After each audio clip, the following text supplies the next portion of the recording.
Assalamualaikum warahmatullahi wabarakatuh. Terima kasih sudah klik video ini.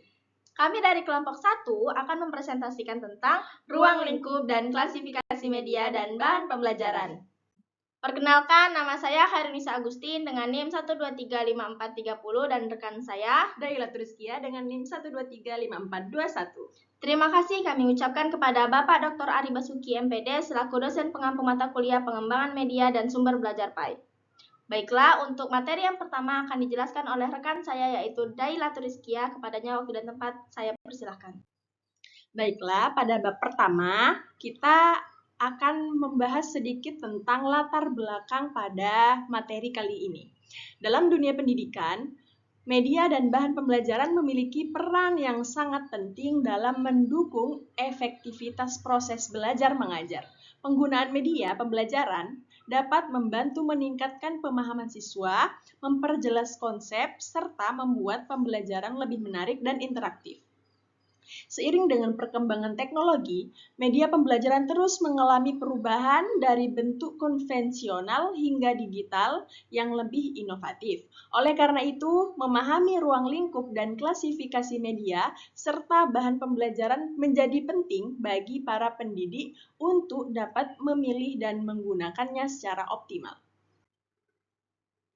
Nah, kita ketemu dengan rumusan masalah. Yang pertama, apa sih yang dimaksud dengan media dan bahan pembelajaran? Kemudian, bagaimana ruang lingkup media dan bahan pembelajaran?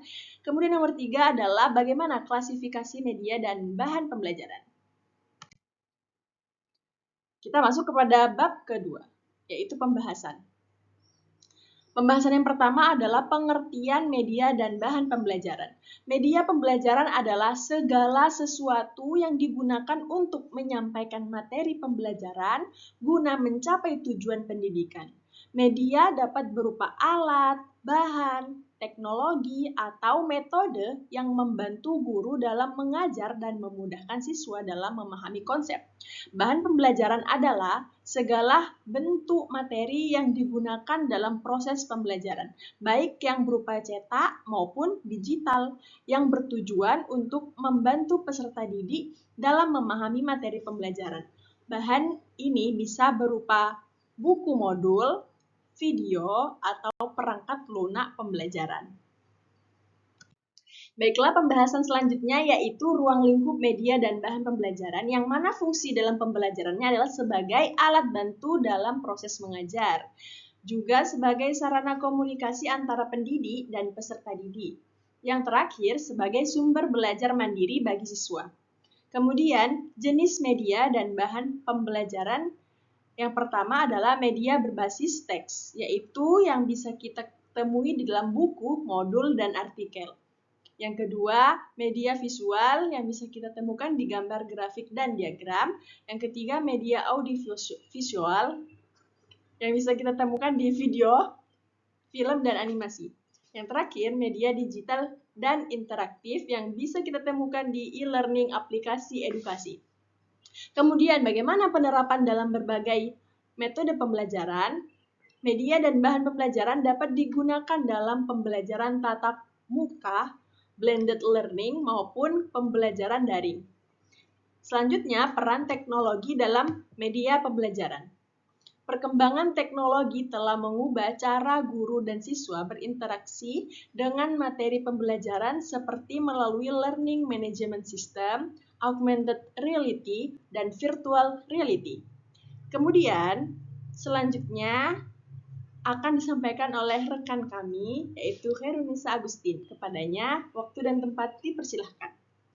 Baiklah, saya akan menjelaskan tentang klasifikasi media dan bahan pembelajaran. Yang pertama ada jenis indera, berupa visual, audio, dan audio-visual. Yang kedua ada bentuk dan format, berupa cetak, elektronik, dan teknologi. Kemudian ada fungsi, yaitu langsung dan tidak langsung. Yang kemudian ada sumbernya, yaitu buatan sendiri dan eksternal.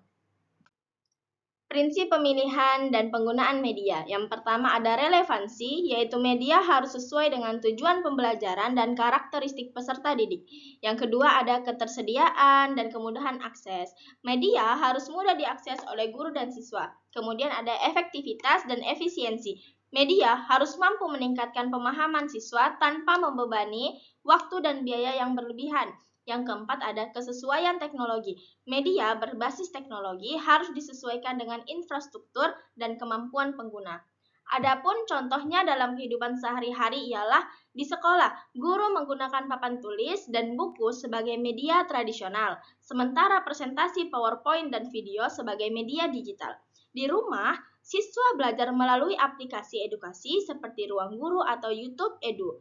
Di tempat kerja, pelatihan karyawan menggunakan modul e-learning atau webinar. Di lingkungan masyarakat, kampanye kesehatan menggunakan poster atau video animasi dan media sosial. Kesimpulan dari materi ini ialah media dan bahan pembelajaran berperan penting dalam meningkatkan efektivitas belajar.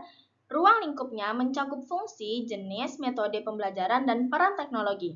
Klasifikasinya didasarkan pada jenis indera, bentuk, fungsi, dan sumber.